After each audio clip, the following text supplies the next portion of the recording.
It's time to sit back, relax, and listen to Conversations with Joan. Conversations with Joan will inspire, motivate, and empower you. Live your best life now. Listen, learn, think, and decide. And now, here's your host, Joan Herman. Welcome to Change Your Attitude, Change Your Life's Conversations with Joan. I'm Joan Herman. Thanks for tuning in. Conversations with Joan focuses on topics that are important to your life, from health and wellness to professional development to personal well-being. Change makers join me to share their insights, tips, and strategies so you can thrive and live your best life now. Thank you for taking time for yourself, and thank you for letting us be a part of your life. Now, let's start talking. It's been reported that the divorce rate in America is 50% for first-time marriages, 67% for second marriages, and 73% for third. According to today's guest, Allana Pratt, what this says is that most people don't evolve from the first relationship. They didn't take the time to integrate the life lessons or to heal their wounded hearts. And so, they repeat the same devastating pattern again. Allana shares her tips on how to find love successfully after divorce. She's a relationship coach and intimacy expert who is the author of 6 books on love and relationships. Welcome, Allana. Thank you so much for joining us. Oh, Joan, thank you for having me. And those numbers are absolutely accurate. And yet I've also heard with COVID, there was a spike, another additional 34%, so 50 plus 34, like a huge, almost 80% rise in the divorce rate when people were forced to feel and face what they didn't want to face or feel when they were really forced to. So I'm here to support people in having those tough conversations, keeping their heart open for those tough conversations, because it doesn't necessarily mean divorce if you have to face that elephant in the living room. Sometimes the very worst can bring out the very best in us if we slow down, sit in the fire, and share our truth with our beloved. The statistics that I mentioned and that you just added to, they're really alarming. And I'm a divorced woman as well. So I have studied a lot of this, and I do hopefully know more than I did when my marriage broke up. But what do you believe are the biggest mistakes people make after divorce? Well, the biggest mistakes people make after divorce is rushing back into a relationship to try to soothe that emptiness inside rather than do the opposite. Turn towards the pain. Turn towards the wounded part inside of us and learn the lessons that were presented by that relationship that didn't work out. And that takes bravery. It takes humility. It often takes support, like a coach like me or a therapist or a pastor or a priest, somebody that doesn't judge, somebody that can ask those intense questions and teach us to take 100% responsibility for our life, but not to judge ourselves, criticize ourselves, reject ourselves or our partner, because that just keeps the cycle going. Everyone's doing their best, and including ourselves. And when we can have compassion and curiosity rather than judgment and denial, we really start to evolve. Do men or women tend to jump back into the fire more quickly? I coach both men and women, single and couples. And in my practice, the people that are attracted to me, it's pretty equal that both men and women jump back in too soon into relationships. The reason is stereotypically a little different. Most of the time, the men want to be appreciated and they want touch. And a lot of times the women, and this is a generalization, they want that safety, that someone to exhale into. And so the reasons might be slightly different, but the main core reason is the same, that no one has really taught us how to sit in our own discomfort. No one's really taught us how to navigate intense emotions and integrate them, heal them, process them back to that place of calm, peace, centeredness from which we make great choices, from which we can hear our intuition. And I have had 2 divorces. I didn't do the work after my first divorce, and I just wanted someone on the outside to make everything on the inside feel better. Do you think, as you and I both being divorced women, do you think that the opportunities that are available to women today, being in the workforce, being more educated, moving up the ladder, do you think that plays a role in the increasing divorce rates? Yes, absolutely. Because in the quote unquote olden days, a man was a plan. But now that we can absolutely fend for ourselves and create magnificent wealth, it gives us choice. We don't have to, out of desperation, be with somebody because we can't make it on our own. So that's positive. The other side of that, when women have autonomy, sovereignty, is that we can often judge the softness of our femininity, judge the surrendered, letting go capacity of our feminine power. And we actually become, I believe, too masculine, too driven. I can do it myself. And we often close our heart and are afraid to surrender, let go, and have a beautiful, symbiotic relationship where we can still knock it out of the park in our careers, but we allow ourselves to be open, surrender, and be held and let go. And I know that you believe that divorce can actually be a gift, that it can be a portal to self-realization. And I know in my life that's the case, even with all of the pain of the divorce. And, it's not something anyone really wants to go through. I believe I'm a different person today because of it. Because when I got married, I was groomed to be a wife and mother. That was how I was raised. It was what I was to do. And I got married young, and I fell into that role. I was, and it was even before that, I was always this subservient good girl. But I really embodied that role of trying to be the perfect wife and mother that I lost myself along the way. I lost who I was, what I wanted to accomplish. So it was only through the divorce that I launched my companies and I started this work, and I really grew into the woman I could have been, but I didn't allow myself to be. I so hear you, and I'm just wanting to jump through the phone right now and give you a big hug. Good for you for being willing to see how the very worst could bring out the very best in you. And see, I like to say my ex-husband is my greatest spiritual teacher because he was a catalyst for me to look at my shadows and do my work. I believe there's a new way of looking at relationships before. It's like, can you find your soulmate? But a lot of times, and this is just semantics, but the idea is, I believe a soulmate is like, you complete me, and our wounds attract one another. Finally, I'm appreciated. Finally, I'm approved of. But when a divorce happens, if you do the work, it's our job to approve of ourselves. It's our job to appreciate ourselves. Our happiness is our job. It's not another's responsibility. So then instead of soulmates, we can become whole mates. And in fact, I have a dating app, and I call it heart mates, so that two people with healed hearts come together and they give from the overflow. They're not completing each other. They're complementing one another. And they literally can ignite the best in one another from wholeness, not from emptiness. And so some of the mistakes we make after divorce is, I don't need anybody. I'm good on my own. Yes, that's a good first healing step. But then as we move into relationship again, we no longer look to be completed. We no longer look for them to make us happy. And we do our own inner practice consistently. You don't stop once you're in a relationship again. It's like a plant.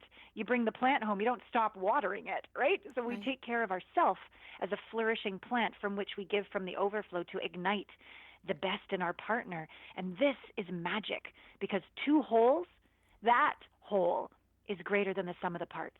That extra light and inspiration and evolution is really, I believe, meant for the planet, meant for humanity, for consciousness, so that you can be an inspiration to those that need it during one of the most difficult times in history. Allana, what do you say to the person who, post-divorce, defines him or herself as divorced? I was watching the movie It's Complicated the other day, and there's this great line where Meryl Streep is speaking with Alec Baldwin, and she says to him, it took me 10 years to get my balance back. I no longer feel divorced. I'm just normal. So what do you say to that person that can't find that equilibrium? It's a great question, because our identity, the point of view from which we see ourselves, literally creates our reality. And so I remember back on my first divorce, my mother said to me, "Turn off that sign above your head, please." And I said, "What sign?" She goes, "It's blinking. It's too bright. It says failure, failure." And that's what I had made my divorce mean, that I had failed. And so as I started to do the work and I grew and I got grateful for all the lessons, I let go of the identity of failure. I let go of the identity of being divorced. And as you're alluding to, now I can just be. I can just be me. Mm-hmm. And that is what I mean when I say whole mate or heart mates, like my app. This is our job, is to come back to wholeness. And wholeness is often misunderstood as perfection. I am not talking about being perfect. I'm a hot mess a lot of the time. And I'm also extraordinary at what I'm extraordinary at. So there's a compassion and a patience for my wobbly parts. And there's a celebration and appreciation of my mastery. And so I can be with the light and the dark. I don't need to justify and prove I'm good enough, but I don't need to hide or be ashamed.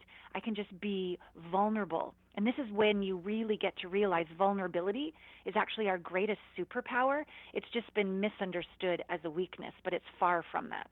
Well, and like you just said, it's okay to be a hot mess. People think, it's like with any type of grief, and this is grief. You are grieving.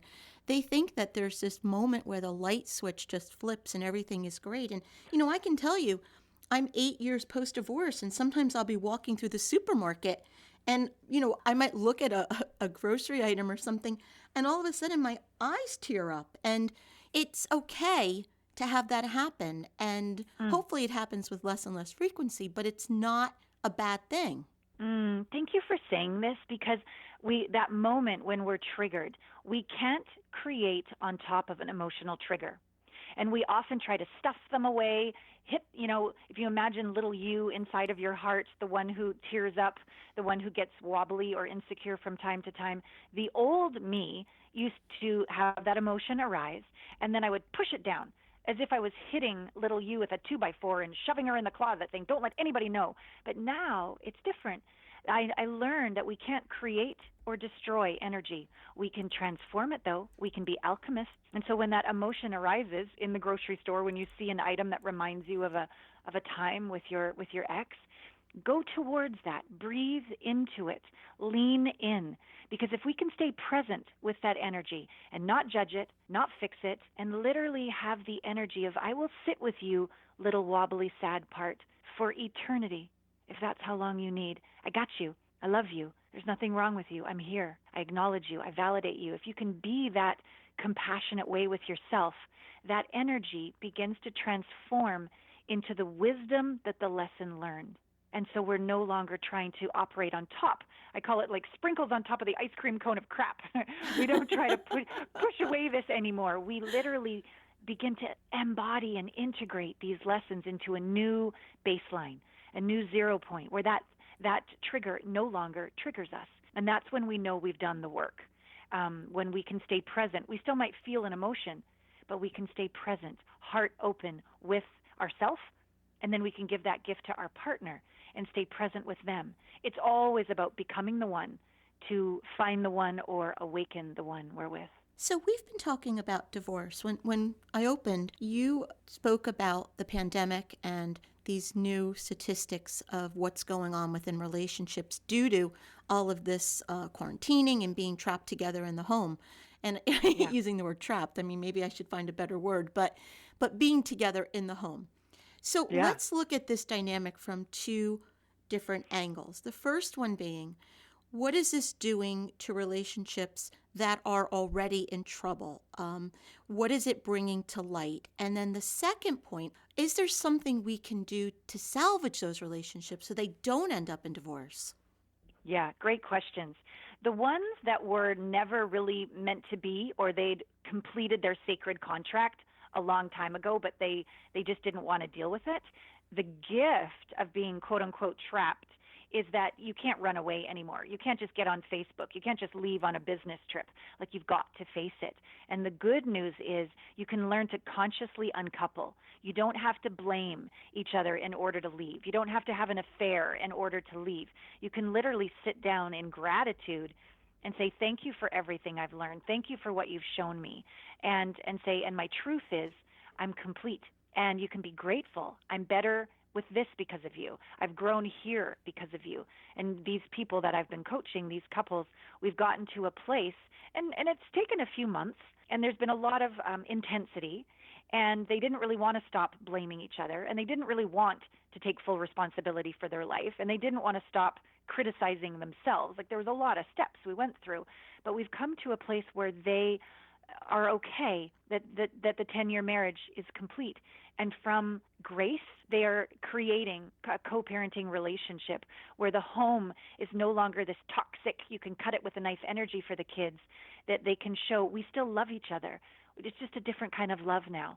And mom and dad are now in separate houses, and each of them are more joyful, more free, more aligned. And it's okay that each parent parents differently. There's a gift in doing it this way, and there's a gift in doing it another way. So we've had some amazing breakthroughs of peace and flourishing when they finally released each other. On the other side, there has been a bravery to salvage what they had. I was literally just talking with a new couple a few days ago, and I had asked the gentleman, does she see your essence? Is she respectful of why you're on the planet? Does she feel like wind in your wings? And he was like, no, that's what's been missing for the last 20 years. And she's a great organizer of my business. She's a great mother to our children, but I don't feel deeply seen and safe. And she, when I spoke with her, she said, well, he's just off so creative and flitting around. I have to be the banks of the river. I have to keep this family together. I can't surrender. I can't be feminine and flourishing and juicy and radiant because he's crazy. And so it was really quite amazing to see, what if each of you are the catalyst for your greatest self?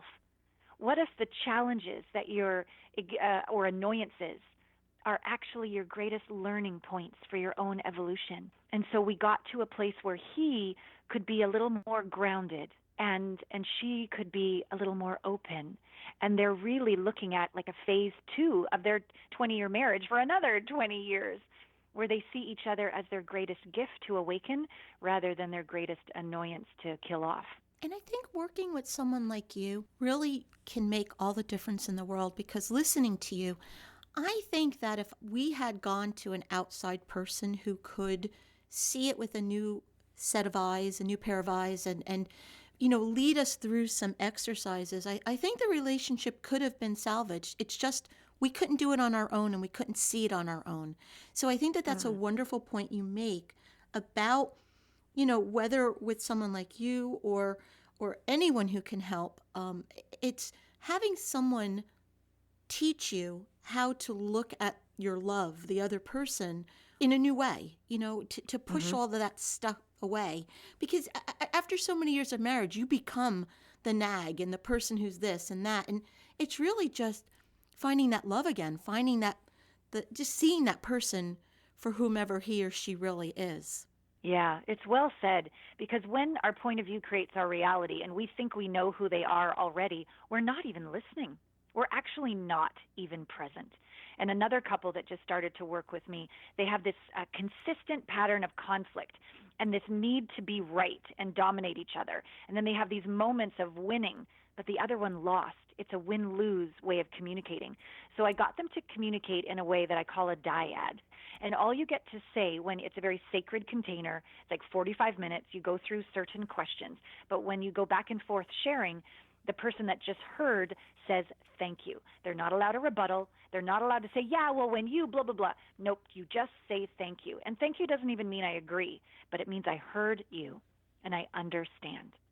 And it was torture for these two to just go, oh, thank you, because they just wanted to annihilate each other. And that ability to just listen and not be right, they began to process all of this righteousness and lack of control and sit with themselves. And then all of a sudden, they got to actually hear each other for the first time. Actually learn, we don't have to have a winner and a loser in this conversation. What if our goal was understanding? And that was it. And I said, what are the statistical probabilities that you actually agree on everything? 0. Like, that's not scientifically possible. Mm-hmm. So you've got to learn the capacity to agree to disagree, to see the blessing in the differences, to go, how could we co-create this together in a way that both of us could win? It was like a totally new point of view that took a lot of humility and bravery, but they're starting to get it. They've only been working with me for a month, but they're starting to realize that it has nothing to do with the other person. The other person's just the trigger. They've actually got some inner self-love issues, worthiness issues to deal with that they've never slowed down to do because they've just been busy fighting all this time. Allana, with the pandemic, how does a person even date today? What does that look like? Oh, I got to say, Joan, I just met somebody last weekend, so I'm in a really good Okay, so space how did you right do now. it? Well, it's very funny, but I created a dating app. So I created it for my clients, but like secretly in the back, I thought, wouldn't it be great if I met somebody as well? And it'd be good marketing if I did. I was actually in Costa Rica last weekend at an event, and it was a choice to go. I had to, wear my mask through all the flights, et cetera, and navigate how do I feel about being around people. And I met somebody. And so what I would say is to meet somebody, vibration is everything. And our vibration is our thoughts, our actions, and are we healing our wounds? So I recommend my app, Heartmates, and I recommend you be with communities that talk about health and well-being, consciousness, healthy communications, values that align with you about giving back to humanity. You want to find your people. You want to find your tribe. You want to date not in a mass, millions of people, in my opinion, on an app, but those people that are up for meaningful, deep, conscious communication that lasts. That's where you want to immerse yourself, and then let go of the results. Let go of the attachment. My whole tagline of my app is become the one to find the one. You don't want to go into a situation dating from emptiness and he'll complete me or she'll complete me. That's neediness or desperateness, and that's a vibration, and you're going to attract a like vibration. So get yourself in a community, start practicing communication, be authentic, be your real self, which is a vibration, and allow a community to have your back at those moments where you are feeling wobbly or crying in the grocery store, as we were saying, where that's okay. That's not judged. So you continue to show up as your true self. And that's when you unexpectedly bump into someone quite aligned with you because you're being your true self. The book is Finding the One is BS, Becoming the One is Brilliant and Beautiful. If you'd like to get more information about the app or Allana and her work, you can visit allanapratt.com. Allana, thank you so much for joining us. I really have enjoyed speaking with you. Oh, likewise. Thank you for your vulnerability, your amazing questions, and for us being able to be of service to your community. It's been a privilege. This is Conversations with Joan. Until next time, thanks for tuning in.